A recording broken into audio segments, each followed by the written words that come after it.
History is a clock that people use to tell their political and cultural time of day. It is also a compass that people use to find themselves on the map of human geography. History tells of people where they have been and what they have been, where they are and what they are. Most important, history tells a people where they still must go and what they still must be. The relationship of history to the people is the same as the relationship of a mother to her child. In history, Pharaoh Ahmose is most famous for expelling a foreign nation from Egypt around 1500 BCE. At the time, Egypt was ruled by a people that the ancients called Hyksos. Until recently, little was known about the Hyksos. Then, in the 1960s, their ancient capital, Avaris, was discovered north of Cairo.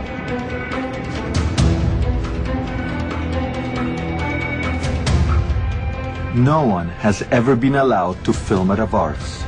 To get there, we needed the cooperation of the Egyptian authorities. They're concerned that in the volatile Middle East, the discovery of biblical artifacts will somehow strengthen modern Israel's claims in the area. As a result, the Exodus is a touchy subject in Egypt today. So we didn't mention Moses, and we stressed that we were interested in Pharaoh Ahmose and the Hyksos he drove out of Egypt. After months of negotiations, we were finally given permits to shoot at Avaris. Indeed.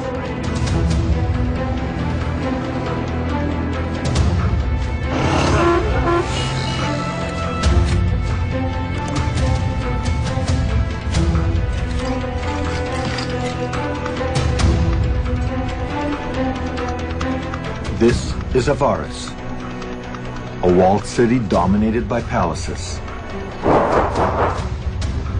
3,500 years ago, it was surrounded by branches of the Nile. Avaris was discovered by Professor Manfred Bitak of the University of Vienna. Although only a few acres are exposed today, in ancient times, Avaris seems to have dominated the area. Avaris itself was much bigger. It was 250 hectares, so it extended from here to the east about 2 kilometers, and from here to the south perhaps even 1 kilometer. In the Hyksos period, this was one of the major residences of Egyptian pharaohs. Egyptian history clearly states that the Hyksos who ruled mighty Avaris were Semites like the Israelites, and that they left on a mass exodus, known as the Hyksos expulsion. We have in the Bible the story of the Semites leaving Egypt and going eastward from Egypt. At the same time, independent of the Bible, we have a story of the Hyksos being expelled from Egypt. I think definitely the two stories are related. They're describing the same event from different viewpoints. If the Hyksos expulsion and the biblical Exodus are really one and the same event, then perhaps we can find the long sought-after proof for the biblical Exodus during the Hyksos period. But most scholars say that the Hyksos and the Israelites cannot be equated because the Hyksos left Egypt hundreds of years before Moses was born. These scholars also say that the chronology of ancient Egypt cannot be tampered with. You can play with Egyptian dates. You can move them up maybe 10 years and down 10 years, but you can't move up and down 50 or 100 years. That's not possible. And yet many people try to do that. They try to adjust chronology to fit their predetermined notion of biblical history. You can't do it. But maybe we have to. What if scholars are placing the Exodus in the wrong time period? Imagine the confusion if in the future scholars date World War II to the 1990s, they'll never find any evidence that it actually happened. Currently, most scholars date the Exodus to 1270 BCE during the reign of Pharaoh Ramses II. But some scholars are now breaking with that consensus. The Bible gives information that would put the Exodus about 480 years before the early years of Solomon, in the middle of the 15th century BC. Professor Bimson's calculations move the Exodus from its present date to 1470 BCE, less than 100 years from the traditional date for the Hyksos expulsion. These are too close to write off as a coincidence. So we have a new date for the Exodus, approximately 1500 BCE. The Hyksos. And the Hyksos expulsion is what we're talking about when we are talking about the Exodus. All right. Our new date for the Exodus is 1500 BCE. We know from the Bible that the Israelites arrived in Egypt some 200 years before their Exodus. In the original Hebrew, the Bible calls the Israelites God's people, or Amo Israel. If we write about our dates, there should be hard archaeological evidence for the arrival of these Amo around 1700 BCE.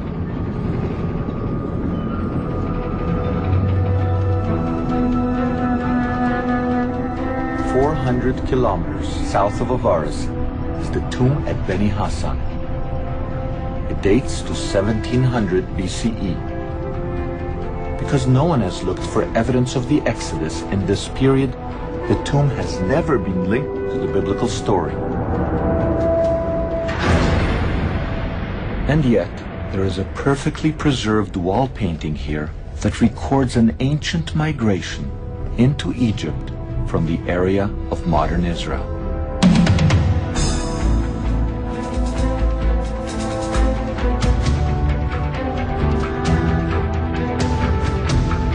As in the Bible, the scene involves bearded Semites riding donkeys and bringing their families and flocks into Egypt. Like the biblical Israelites, they are wearing multicolored tunics. The hieroglyphic inscription on this wall calls these people the Amo, God's people. Looking in the right place, during the right time, we are the first to recognize a veritable snapshot of the migration of the biblical Israelites to Egypt.